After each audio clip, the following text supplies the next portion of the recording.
Thanks for coming back to Bugs World. Sorry I haven't posted a lot here recently, but this weather's just really gotten me down. But you don't care about that. What you care about is the fact that I watched Cloudy with a Chance of Meatballs 2. More like Cloudy with a Chance of Weird, because that movie was just awkward for the most part. Now, I loved the first movie. It combined everything that I love. Food, cartoons, and comedy. We own the movie, watched it numerous times, so when they were coming out with the sequel, I was very excited to see that. And even in the previews, it looked pretty good.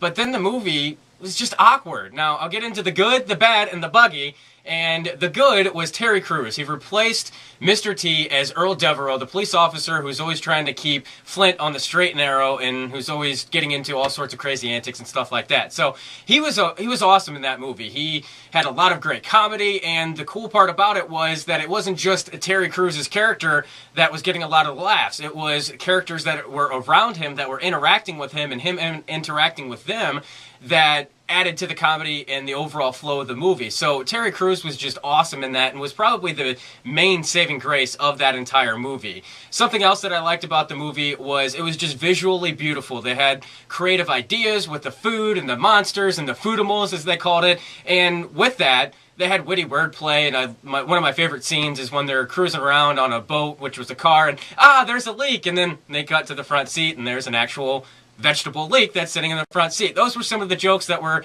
funny and that really helped bring the movie along. Some of the bad stuff was the flow would just routinely get interrupted with weird shots, and I think the thing that kind of hurt this movie compared to the first one was that it was a children's movie with adult humor or adult themes, and this one just seemed straight up to be a children's movie, and they would insert random weird wackiness things that to me hurt the overall flow of the movie. And one of those was this weird bungee underwear jumping contest that Flint has with his longtime idol, who ends up hiring him to go find the flimflometer or whatever it's called and try to end up destroying that. And so they end up pulling out their bungee elastic underwear and they have a bungee jump contest. And it was very random, and it didn't fit the overall flow of the movie to me, to where it seemed like they were trying to capture when he had the spray paint thing from the first one that gave him the permanent shoes or the permanent socks, and that came back into play because that was how he stopped the flimtrometer from going, overactive and ended up destroying the city. And they just threw things in that didn't seem to come back into play into the movie like they did in the first one. So it seemed like it was just kind of a hodgepodge of ideas and things like that, and then they just ran with it. And it legitimately seemed like this was a movie that was made because, well, the first one was so successful, let's go out there and let's do some more things and let's try to attract more kids. And it just seemed very weird to me with how they did that.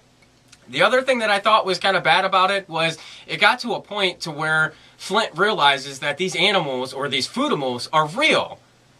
And he doesn't want to hurt them because he has a conscience and he has a heart and all of that. But then at the end of the movie, and I understand where they were going with it because his father is a fisherman and he has the sardine shop in the first one, and of course that gets put out of business because of all the food and stuff like that, is eventually he gets Flint to go fishing with him at the end of the movie. Now, it's not implied that they eat the fish, but if you're not going to hurt the foodimals, why are you all about fishing and potentially hurting these fish? So again, that was something else that just really did not make sense. And the buggy, which can be interpreted a number of ways. I'm weird, so that's why it's called the buggy. It's the good, the bad, and the weird.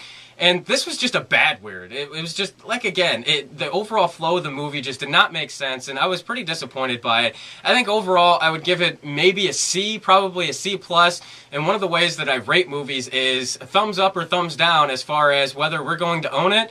And yeah, that's a big thumbs down. I was not a fan of this movie, and seeing it once is all I need to see because it was severely disappointing, at least compared to the original Cloudy with a Chance of Meatballs. Maybe if this movie was standalone, it wouldn't be as weird, or maybe if I was younger, but overall, it was just a very weird movie, and I hope they don't make a third one. I don't know if they're planning on it or not, but they severely disappointed me with this movie. So, also, we rented a couple of other movies, watched Monsters University, and also got This Is 40.